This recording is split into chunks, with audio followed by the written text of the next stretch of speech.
Hi there, this is Eshu. I'm the abbot here at Zenwest Buddhist Society. This Living Zen-podcast is just one of the many resources we've created at Zenwest to make Zen practice and training more available and accessible to people all over the world. Instructional videos, printable resources, and much, much more are also available on our website at www.zenwest.ca. If you're a regular listener, I'd love to hear from you. So please drop me an email at office@zenwest.ca and let me know who you are, how you got started, and what brought you to Zen. Everything we make available in person and online at Zenwest is only possible because of the support of our members and associates, people like you. If the efforts of our community are making a difference in your life, I'd like to invite you to show your support and take part in making it happen by becoming an associate or member of the Zenwest Sangha. You can do this by clicking the Join Us tab on our website at www.zenwest.ca. Thank you for your support, and thanks for listening.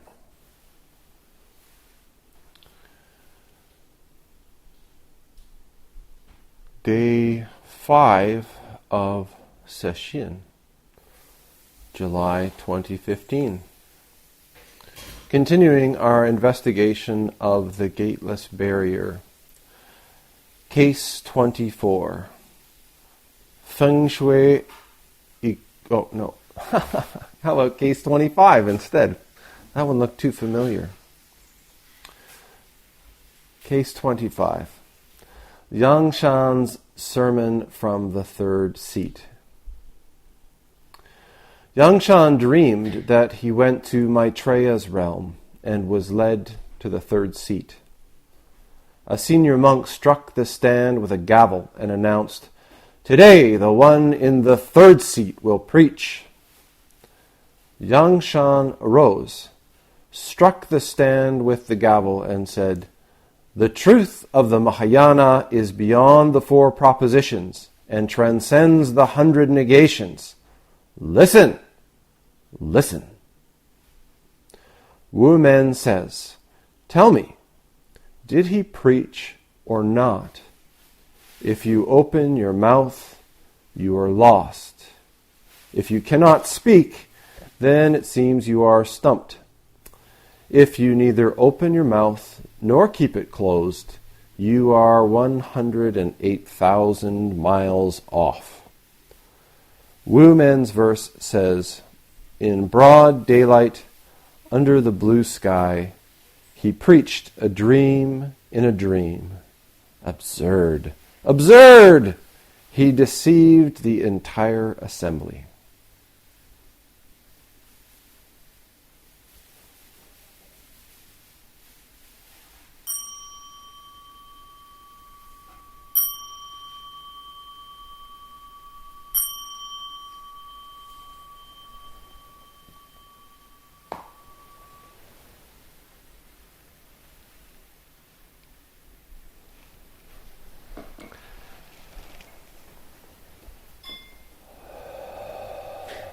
Dreams.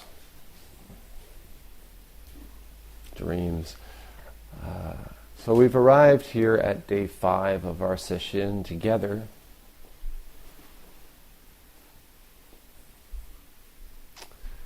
And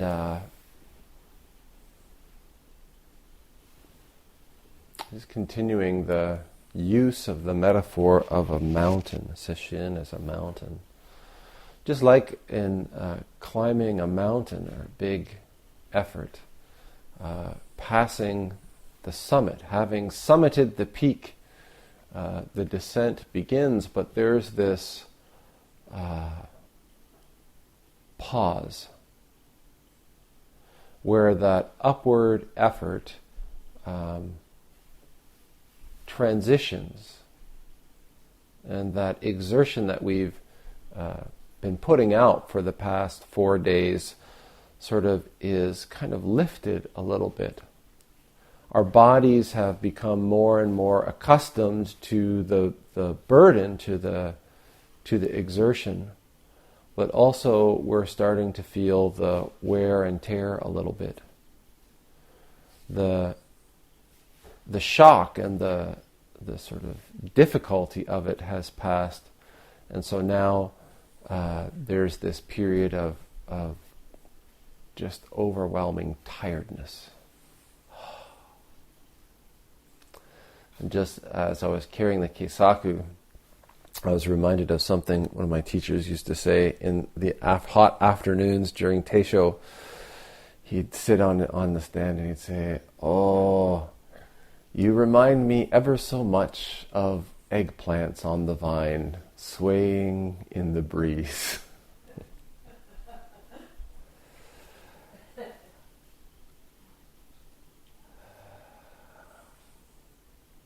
So when I looked at what was coming up for the talk today, and I saw this, I thought, oh, that's a good one for today.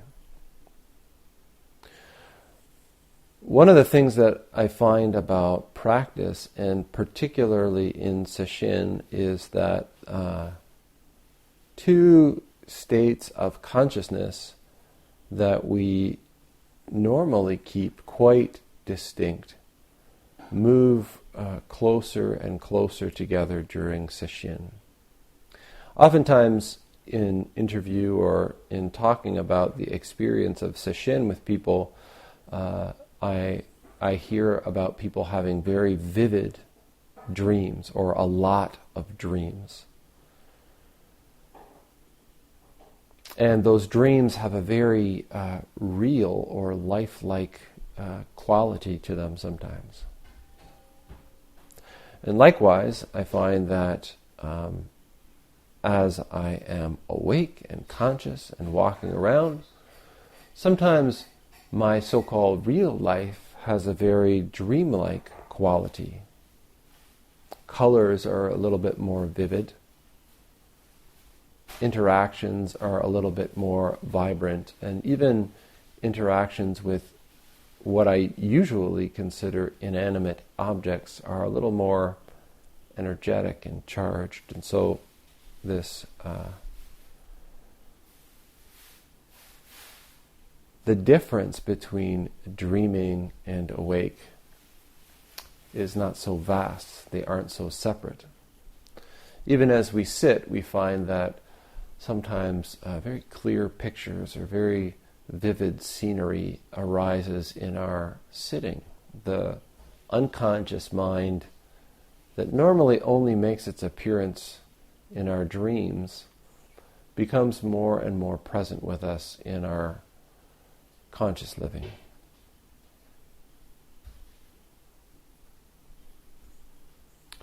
I think for many of us, a lot of the time, how we think and act and behave in our conscious lives and our unconscious desires and our unconscious conduct are as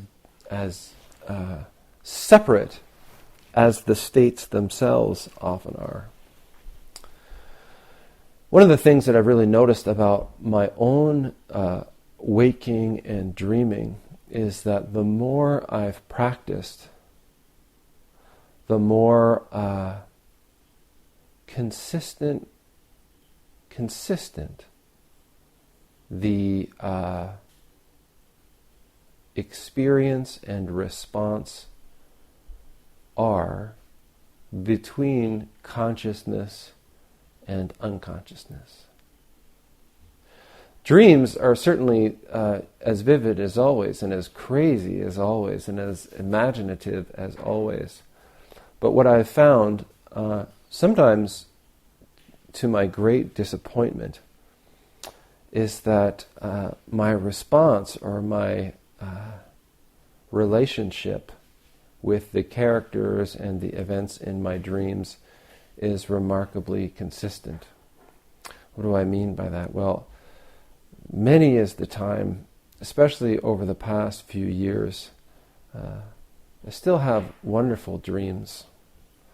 And sometimes wonderful dreams about beautiful women. And Nikki has had many a laugh when I've woken up to say, I had this wonderful dream last night about this beautiful woman, and all she wanted to do was ravage me. And all I could think to say in my dream was, I'm a married man, and I have my commitments. And I say, damn it! It's just a dream, right? But what we find as we sit more and more is that consciousness is consciousness. We apply this label of real to when we are awake, because that seems maybe to be where we spend most of our time. But certainly, maybe the unconscious mind, what it doesn't have in quantity of our lives, it often makes up for in richness, depth, maybe potency. So I don't know that it's such a good idea to discount the manifestations of emptiness that come through our dreams. Likewise, I don't think it's such a good thing to take the manifestations of our unconsciousness as real. Of course, we could also say, perhaps we might add that dash of salt to how very seriously we consistently take the actions of our conscious and so-called real selves as well. In Zen, there is a term called makyo. Makyo means basically a hallucination, dream. And as we sit, more and more, certainly at some point, makyo will make itself present in our practice. And usually this comes up as something that at the time seems completely important, urgent, meaning deeply, deeply, deeply meaningful.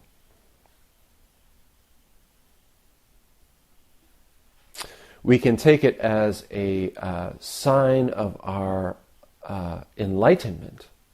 We can take it as a message from beyond that we need to immediately change something in our lives. We can, as a response to makyo, decide that that person who's sitting across from us is the most important being in the world, and I need to get rid of my current relationship and my current life and just pursue that person because of this vision or feeling or insight that's come up through our practice. Sometimes we can go to our teacher and usually charge into the interview room and, I've seen it now! I need to this, or it means that, or I've seen a great vision of the Bodhisattva or a Buddha or Jesus. Whatever sort of suits your personal predisposition. And those things should not be discounted.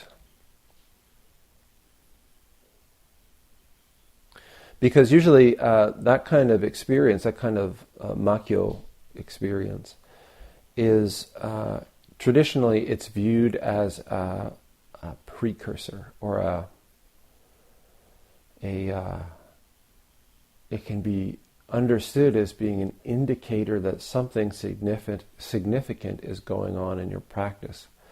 The word apparently has some kind of connection or root relationship to Mara. Mara, who is the sort of personification of the deceiver or the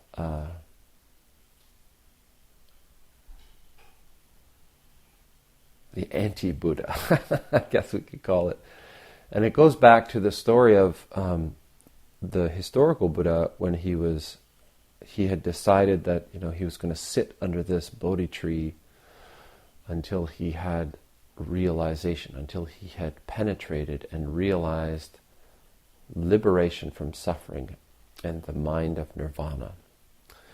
And it said that as he sat under this tree, Mara came. Mara saw that this human being was on the verge of seeing through delusion, seeing through desire and aversion and fundamental confusion. And so Mara himself arrived to put a stop to that nonsense. No, you can't see through that. And so the story goes that Siddhartha was exposed to all manner of serious makyo. He had visions of his family being spiked, impaled, beheaded, disemboweled. So realistic. Certainly these must be not just dreams or hallucinations, but prophetic visions of what was to come if he didn't do something to stop it. Maybe the vision of something that had already come to pass and was his fault for having left the kingdom. But the Buddha Siddhartha saw through it and continued to sit.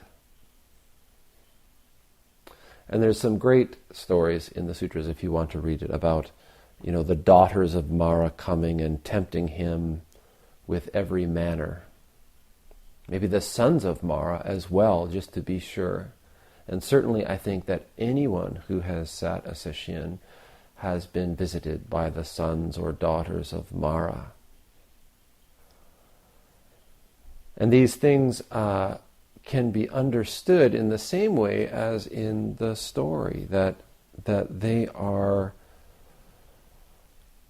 distractions that arise or visions that arise when we're close to something significant happening in our practice.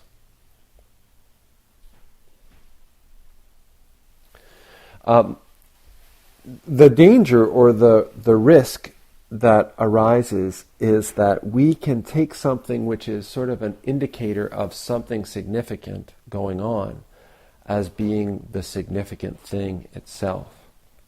And there are lots of stories, and in truth there are lots of times in our own center or in our own practice where somebody's practice is beginning to deepen and they begin to have some experiences and some insight, and these kinds of visions come up, or these kinds of makyo experiences and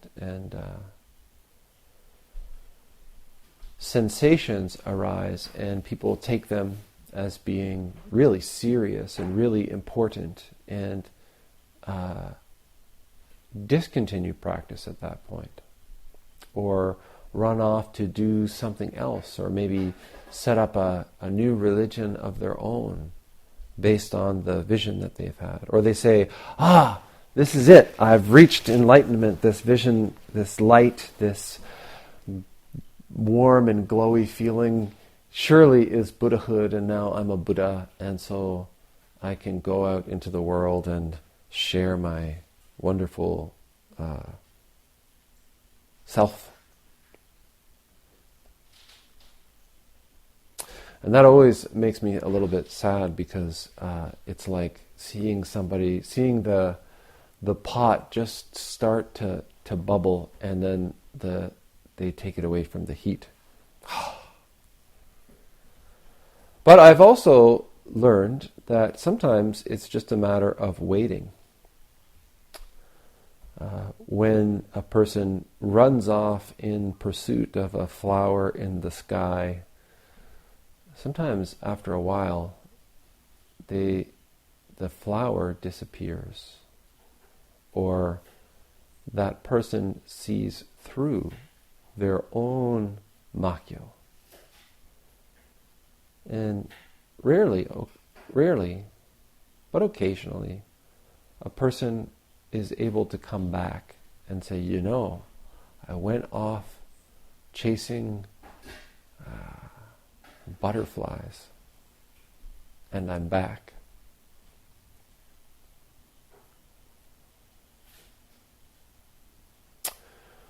So, as we continue our session, and as we enter this space of, blurred boundaries between consciousness and unconsciousness, where our time in sesshin, for me, I feel sometimes like sleeping and waking disappear, and there's just this ongoing sesshin.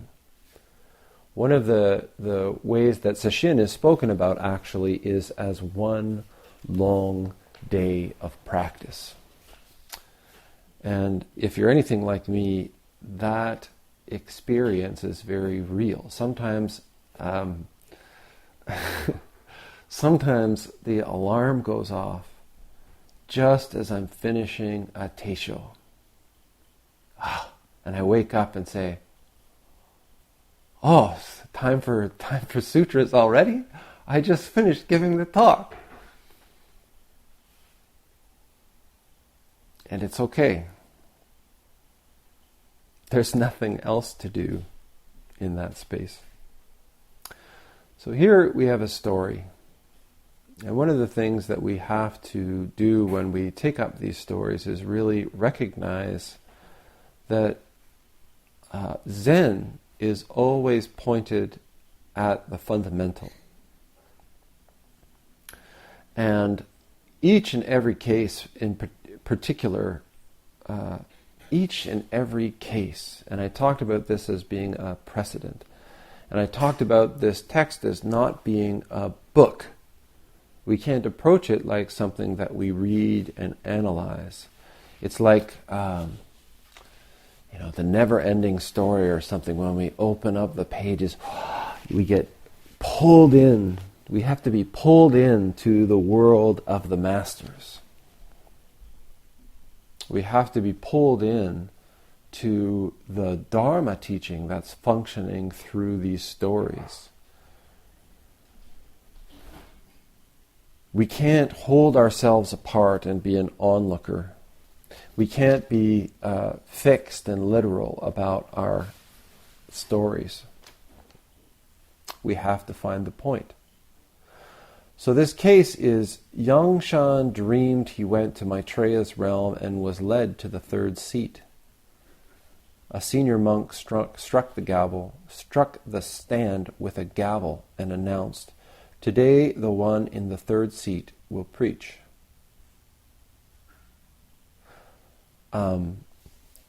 A lot of people will read this case and spend a lot of time talking about Yangshan and his dream.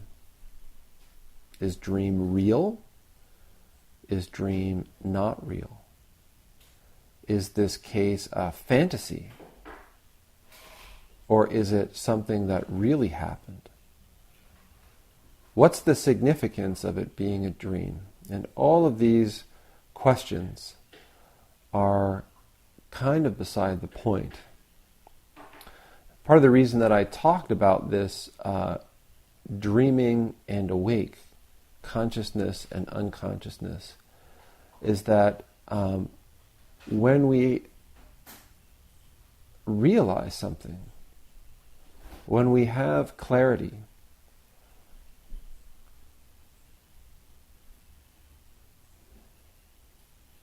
it isn't bound by dreaming or waking.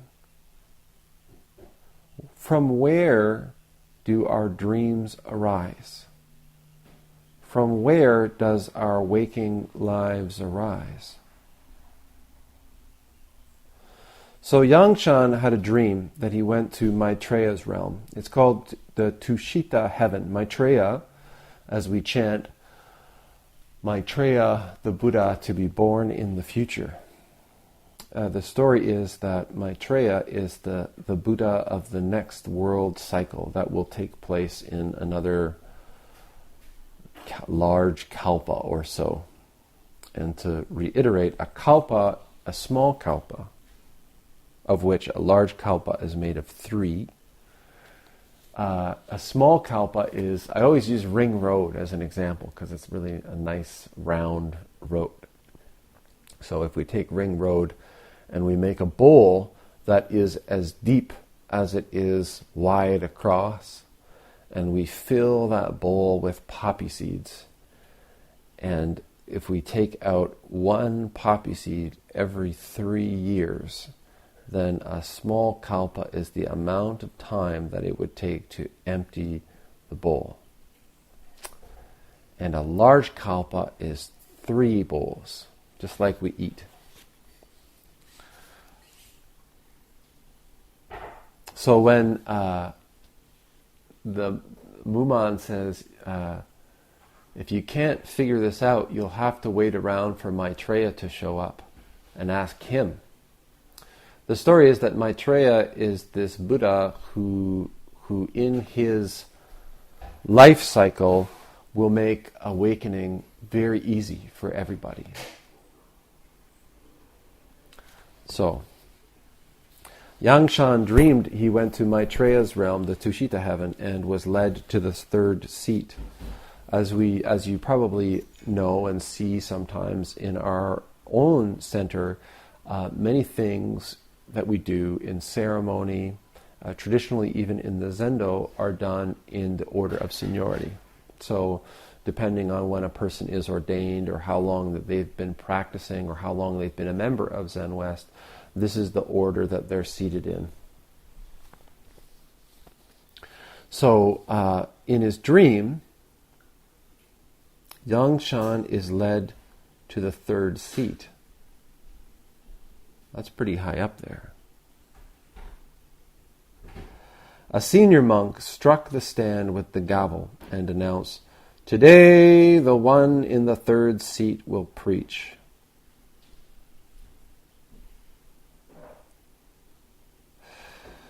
How would it be? How would it be for you if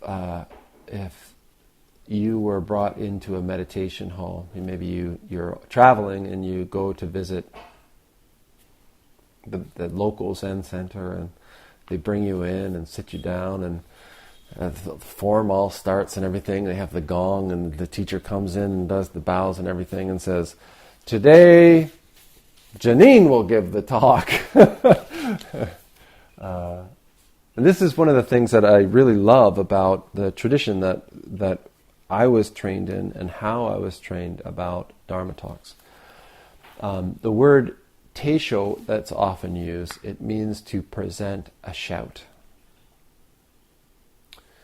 And I'm always fascinated by interacting with teachers from other traditions in Zen when they talk about preparing a teisho. And many of them say, "Oh, I'm giving a teisho this Sunday and it's going to be about this, and I've got to write my notes about that so that I can be prepared for the teisho." Because it's so foreign to me. The way that I was taught was that there's no possible way for you to do that, because you don't know who's going to be there, and you don't know what's going to be happening in that environment on that day. You don't know what's required. You can't. You have to be there. When I was in training, people always used to ask the Roshi about, can we write down your your teishos? Can we make books about your teishos? And way back in the 70s, there's a book was made of Sasaki's teisho called The Center of Gravity. If you ever see a copy in a bookstore, buy it because it's super rare. And after it was published, he said he would never do that again. And his reasoning was that the most fundamental dynamic of teisho is something that's alive, and it requires the people who are there, the environment that they're in, and the dynamism of the practice that's going on in that moment and in that environment. And that when you're doing that talk, and when you're hearing that talk, and when you're in that practice environment, there's an element there that is free from the words, and it's free from the text, and it's free, and you can catch the words.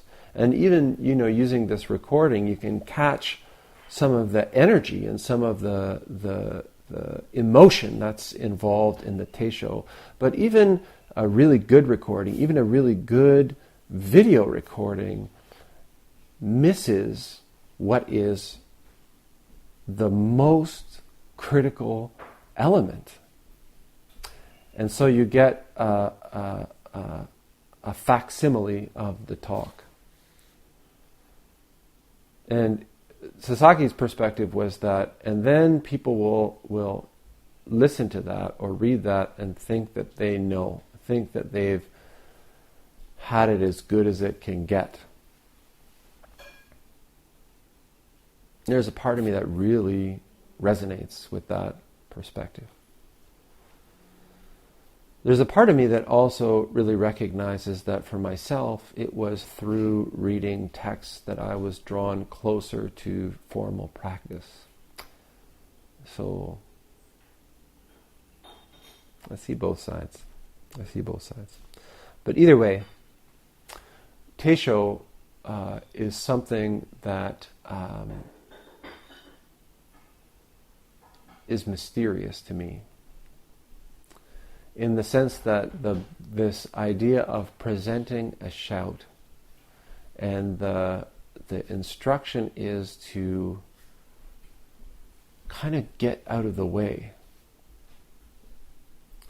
I come into an environment of practice, and sometimes there's a bit of it's like I have a text, Yangshan sermon from the third seed or whatever. Or sometimes I don't. Sometimes we're doing the walking meditation right before the talk on a Tuesday evening, and I have no idea what I'm going to say in 2 minutes when the bell rings and it's time to talk. And it's like stepping out from the high diving board and just falling, opening my mouth and seeing what shows up. When I talked about giving talks to one member, he said, "It sounds like channeling." And I guess in one way, yeah, I can go with that description. It's like connecting as deeply, dissolving as completely as you can, and then arising to give voice to the cosmos itself. How woo-woo can you get? In what I feel are the strongest talks, you get out of the way so completely that it's embarrassing afterwards when somebody says, "I really enjoyed your talk," or "I liked when you said this." It's embarrassing because I don't feel any ownership of it. And I don't sometimes even recall saying some of the things. And to even say thanks is difficult because where it came from, what was said, this body, this skin bag, it's not mine. It's not mine.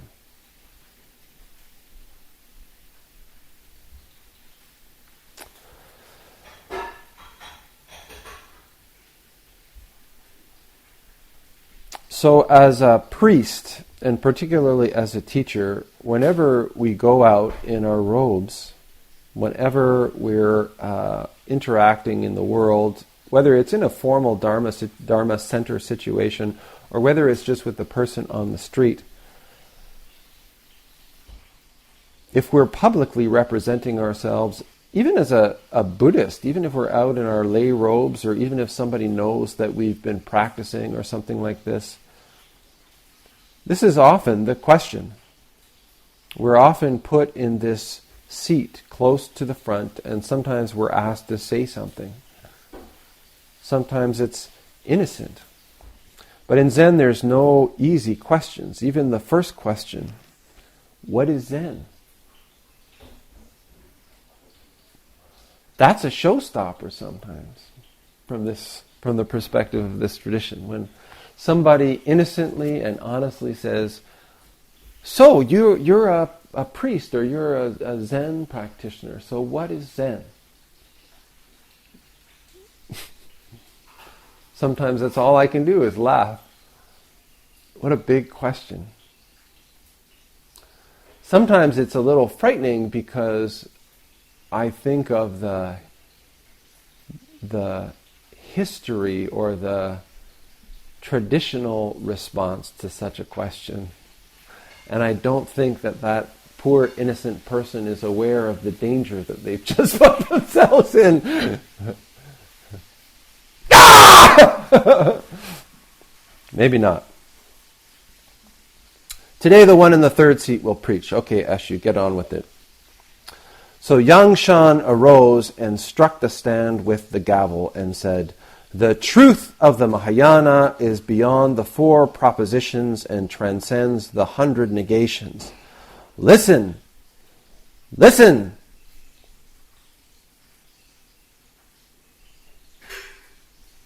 So Wu Man starts with the questions right away. Tell me, did he preach or not?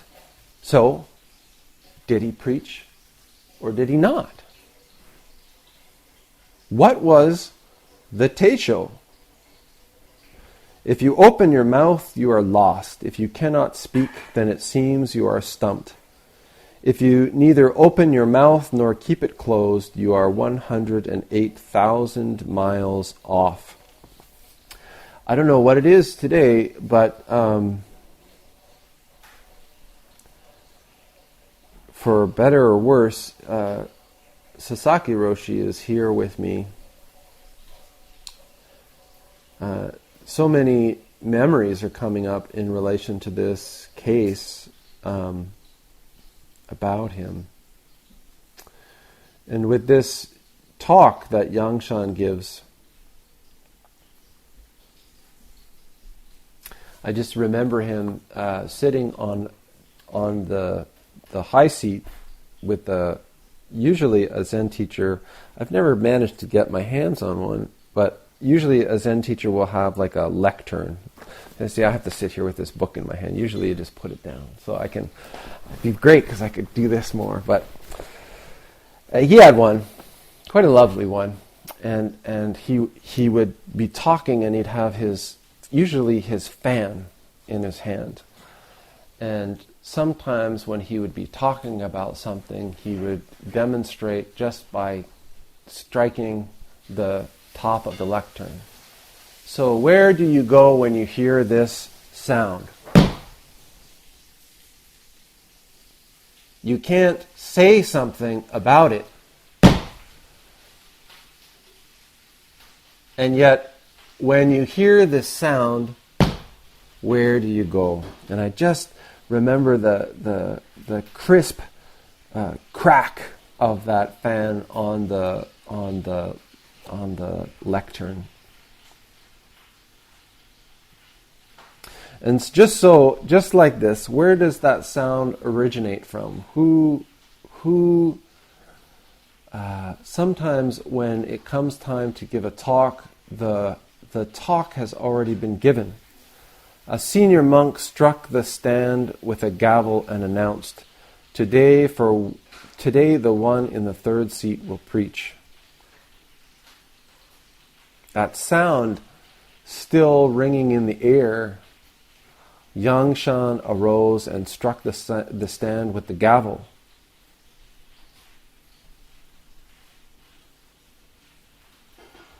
From where does the sound come? And where does the sound go to? He then speaks the truth of the Mahayana. Mahayana means the great vehicle, and in this context he's pointing to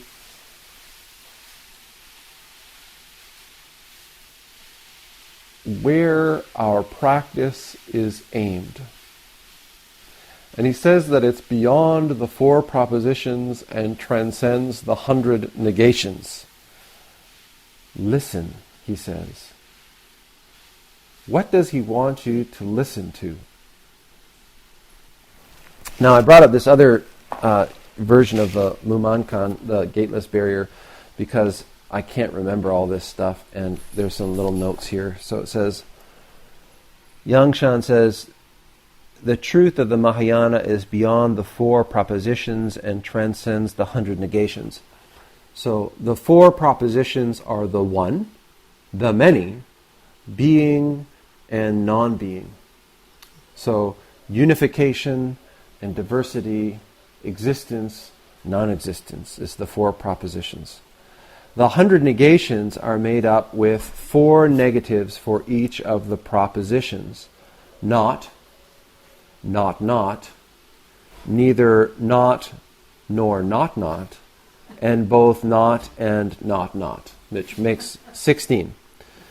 Then each of these 16 is found in the past, present, and future, the 3 worlds, right? That makes 48. These have either appeared or are yet to appear, which makes 96. Negate the original 4, and you get the 100 negations. Listen. It has nothing to do with that. And so, for our own practice, when we start to investigate what's going on, Gente used to say, we go, what is going on, right? This cosmic activity, and we start to study Buddhism and we start to investigate this stuff, there's all of these ways of talking about it and explaining it and breaking it apart so that we can sort of grasp it and everything like that. And it's really easy for us to sort of glob on to one of those systems.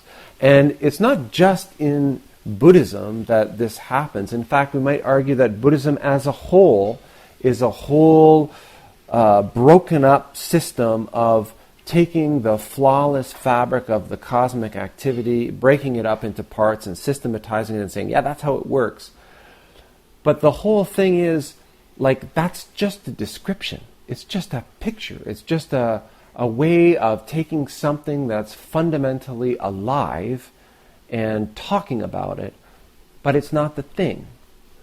It's just like I was saying, like Sasaki Roshi talking about the talks. It's like, if you think that this is the Dharma talk, if you think that you can write a really nice essay about what's gone on this week for you, I used to do that all the time in interview. About this day, I would say to each student, I would say, so when you go back to work, and someone says, so how was sesshin? What are you going to say? Yeah. How do you explain that?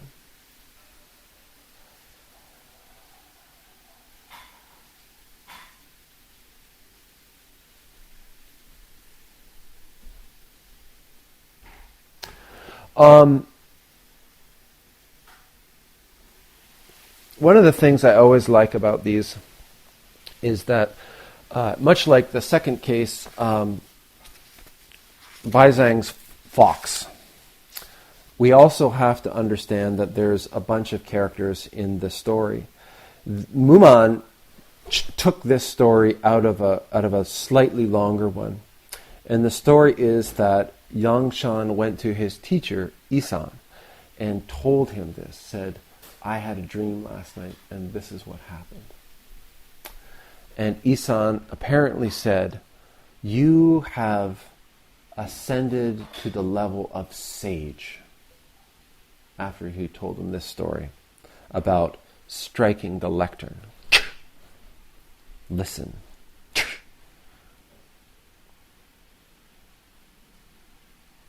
As a teaching story, I always question when we see scenes like this.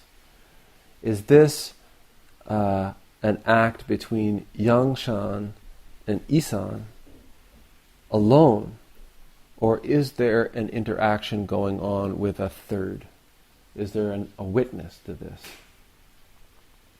The story that I have in my head is that in this practice environment, there was a practitioner who was very interested in the four propositions and went on and on and on at length about it. And Isan and Yangshan, who were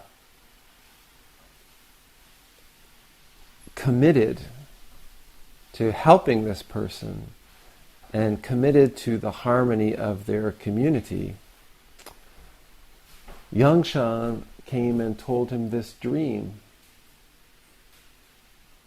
Isan, seeing what was going on with Yangshan, affirmed him, telling this monk. And in the end, who is that monk? It's you, and it's me. Getting caught up in all the really cool divisions that we can chop our world into. All the cool ways that we can break things up and understand what's going on, get a handle on the big picture. And as soon as we think we've got it, this is when we get hit in the nose. And that's Yangshan's gavel. Pap! Wumen says, tell me, did he preach or not? If you open your mouth, you're lost. If you cannot speak, then it seems you're stumped.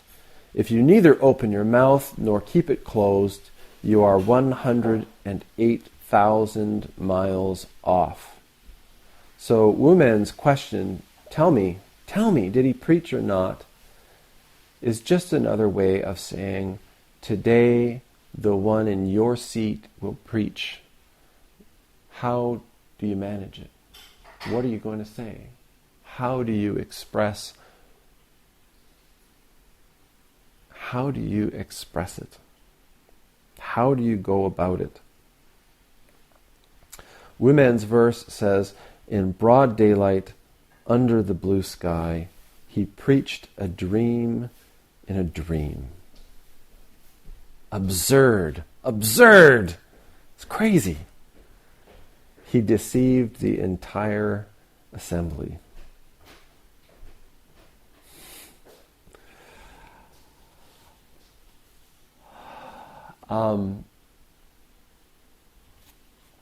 Just like mountain climbing, just like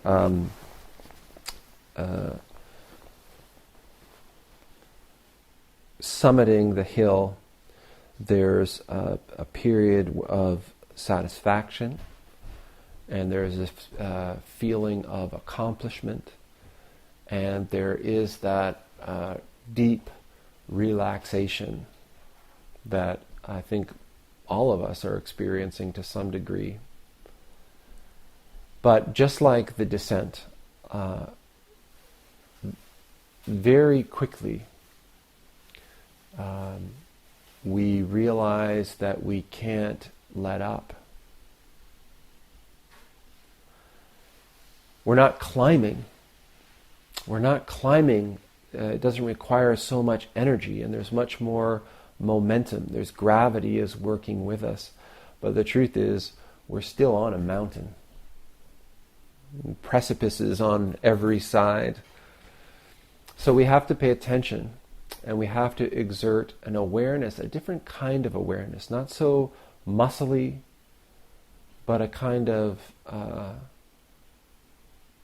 clarity and intention and care, because slippery slopes of every kind abound on every side. So as we continue our practice together, take care. Enjoy the scenery on the way down, but take care with how you place your feet and where you're going. And just thank you. Thank you for your practice. Let's keep going. Thanks for listening to the Living Zen podcast. If you follow Living Zen through iTunes, I would very much appreciate it if you would take a moment to let me know what you think about it by rating or reviewing the podcast, so that new listeners can also hear what you have to say. Thank you for your time and for your support.